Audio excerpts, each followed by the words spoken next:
परक्यूसाइड tax को लेकर के all India bank officers confederation ने एक लेटर लिखा है फाइनेंस मिनिस्ट्री को कि इस तरह के टैक्स को उन्होंने रिक्वेस्ट किया है फाइनेंस मिनिस्ट्री से कि एग्जेम्प्ट कर दें टैक्सेशन पर्पज़ के लिए। देखिए, लास्ट वीडियो में हमने परक्यूसाइड टैक्स को अच्छे से समझा था। उसमें हमने ये भी देखा था कि ऑनरेबल सुप्रीम कोर्ट का फैसला है वो बैंक की एसोसिएशन के अगेंस्ट आ गया। तो इस कारण से क्या है, अब बैंक एम्प्लॉयज़ को टैक्स देना पड़ेगा। अब इसमें दो ही सिनेरियो अवेलेबल थे, या तो बैंक्स जो हैं उस सारे टैक्स को एब्जॉर्व कर ले। अब इसमें भी दो चीज़ें देखने को मिल रही हैं, कुछ बैंक्स ने इसको एब्जॉर्व कर लिया, कुछ बैंक्स इसको एब्जॉर्व नहीं कर रहे हैं।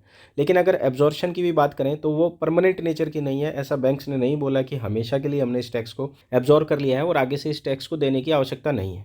तो यानी फ्यूचर में भी ये लाइबिलिटी अराइज हो सकती है। जजमेंट को रेफर करें तो जजमेंट में ऑनरेबल सुप्रीम कोर्ट ने एक बात बोली थी कि ये परव्यू लेजिस्लेचर का है कि लेजिस्लेचर चाहे तो ऐसे टैक्सेस को एग्जम्प्ट कर सकती है। तो इसी पॉइंट को लेकर के एसोसिएशंस ने फाइनेंस मिनिस्ट्री को एक लेटर लिखा है, जिसके मेन पॉइंट, इंपॉर्टेंट पॉइंट, कुछ बातें इसमें काफ़ी अच्छी एसोसिएशन ने रखी हैं, उसको हम इस वीडियो में डिस्कस करेंगे। तो चलिए वीडियो को स्टार्ट करते हैं। देखिए, सबसे पहले इन्होंने थोड़ा सा ओवरव्यू बताया कंसेशनल इंटरेस्ट रेट्स को लेकर के, रेंट फ्री अकोमोडेशन या reimbursement of fuel expenses for official vehicle etcetera जो है, जो अदर फ्रिंज बेनिफिट्स हैं, उन पे लगने वाले टैक्स को लेकर के है। सेक्शन 17(2) के प्रोविजन और रूल 3 के प्रोविजन की इसमें बात करी गई है कि इसके कारण क्या है कि बैंक एम्प्लॉय सीवियर डिस्ट्रेस में आ गए हैं। फिर इन्होंने अपना कंट्रीब्यूशन बताया कि बैंक्स का बहुत कंट्रीब्यूशन रहा है इकोनॉमिक ग्रोथ में, और जो ऑब्वियसली बहुत टाइप का टैक्स जो है अभी भी बैंक एम्प्लॉय पे करते हैं, यानी कि जीएसटी वो देते हैं, professional tax, house tax, water tax, property, educational cess, toll पे दे रहे हैं, व्हीकल टैक्स एक्सेट्रा, सब कुछ देने के बाद भी एक इनकम पे जो ये एक्स्ट्रा बर्डन आ गया है, ये एक बहुत ही प्रॉब्लमेटिक है बैंक एम्प्लॉयज़ के लिए। और इनका यहाँ ये भी कहना है कि जो भी बैंक एम्प्लॉय सैलरी अर्न करते हैं वो डोमेस्टिक इकोनॉमी में ही स्पेंड करते हैं, यानी ये पैसा इंडिया से बाहर नहीं जाता है, ये नेशन बिल्डिंग में ही यूज़ होता है, और ये सारी की सारी जो अर्निंग है ये अपनी जीडीपी की ग्रोथ में बहुत हेल्प करती है। एसोसिएशन का यहाँ ये भी कहना है कि जब शुरुआत में 1979 की बात है तो क्लास 1 से ज़्यादा सैलरी होती थी, लेकिन गवर्नमेंट के पे कमीशन आने के बाद और जो रेस्ट्रिक्टिव वेज सेटलमेंट्स हुई उसके कारण से क्या हुआ कि हमारी सैलरीज जो हैं, बैंक एम्प्लॉयज़ की सैलरीज जो हैं, वो सिग्निफिकेंटली बिहाइंड हो गई in comparison to central government employees. अब सबसे इंपॉर्टेंट बात जो इसमें बोली गई, जो सबसे फोकस की बात है, वो ये है जो अदर ऑर्गेनाइजेशंस हैं वो भी ऐसी फैसिलिटीज़ प्रोवाइड करती हैं अपने एम्प्लॉयज़ को, लेकिन उस तरह की फैसिलिटीज़ पे टैक्स नहीं लगता है। एग्जाम्पल इन्होंने दिया है, जैसे रेलवे एम्प्लॉयज़ की बात करें तो उन्हें फ्री टिकट्स मिलती हैं, पासेस मिलते हैं उनके फैमिली मेम्बर से।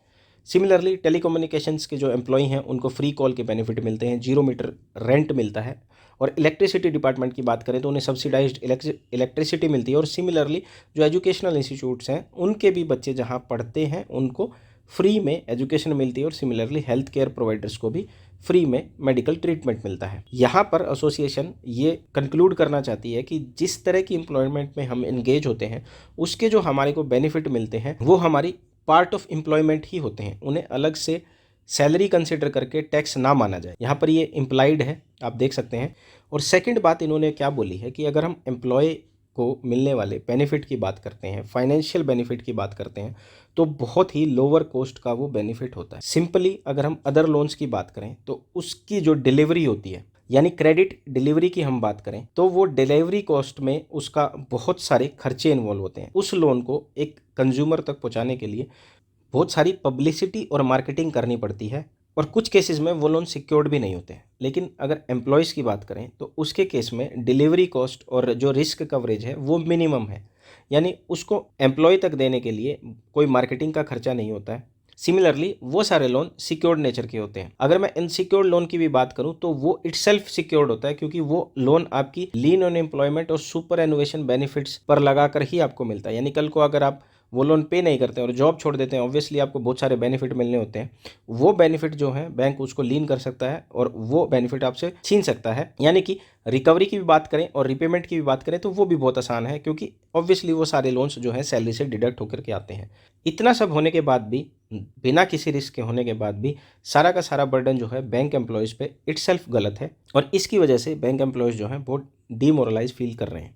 और ऐसा भी नहीं है कि ये जो चीज़ें आपको मिल रही हैं ये आपको ऐसे ही मिल जा रही हैं। अगर हम इंडस्ट्री की बात करें तो जॉब स्पेसिफिक जो इंसेंटिव्स होते हैं वो दिए जाते हैं हर जगह, ताकि टैलेंट को रिटेन करा जा सके, यानी एम्प्लॉयज़ को रिटेन करा जा सके। अभी भी रिसेंट में आपने देखा है एट्रिशन रेट बैंक्स का कितना ही है, वो सब रोकने के लिए इस तरह के बेनिफिट्स एम्प्लॉयर एम्प्लॉय को देता है। तो फिर से एसोसिएशन यही बात रिपीट कर रही है यहाँ पर, जो उन्होंने अपनी कोर्ट केस प्रोसीडिंग के दौरान भी बोला था कि जो परक्यूजाइड्स होते हैं वो बैंक एम्प्लॉयज़ को प्रोवाइड किए जाते हैं, वो उनकी जॉब के इंसिडेंटल होते हैं, यानी उनकी जॉब का काइंड ऑफ पार्ट होते हैं। यहाँ एसोसिएशन ने अर्ज किया है फाइनेंस मिनिस्टर से पर्टिकुलरली कि इस तरह के टैक्सेस को जो है लेजिस्लेचर में चेंज करके आप बैंक एम्प्लॉय के ऊपर से हटाएं। जैसा कि ऑनरेबल सुप्रीम कोर्ट का फैसला बैंक एम्प्लॉयज़ के अगेंस्ट आ गया है, दो ही रास्ते थे, या तो टैक्स को बैंक एब्जॉर्व करे या सेकेंडली लेजिस्लेचर जो है इन टैक्सेस को बैंक एम्प्लॉयज़ के लिए रिलैक्स कर दे, छोड़ दे।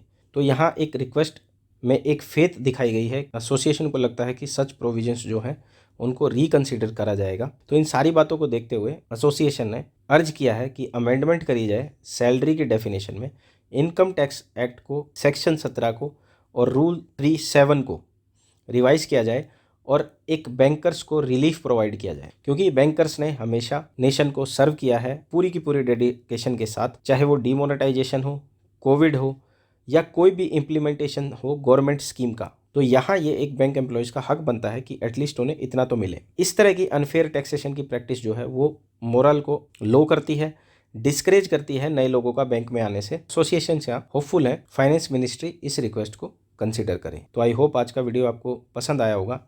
आप लोगों से एक और रिक्वेस्ट है कि आप मेरे टेलीग्राम चैनल को ज्वाइन कर सकते हैं। जस्ट नाउ हमने टेलीग्राम चैनल को लॉन्च किया है और वहाँ पर आप सारी की सारी अपडेट पाने के लिए हमारे टेलीग्राम चैनल को ज्वाइन कर सकते हैं और हमारे वीडियोज़ को भी लाइक शेयर एंड सब्सक्राइब कर सकते हैं।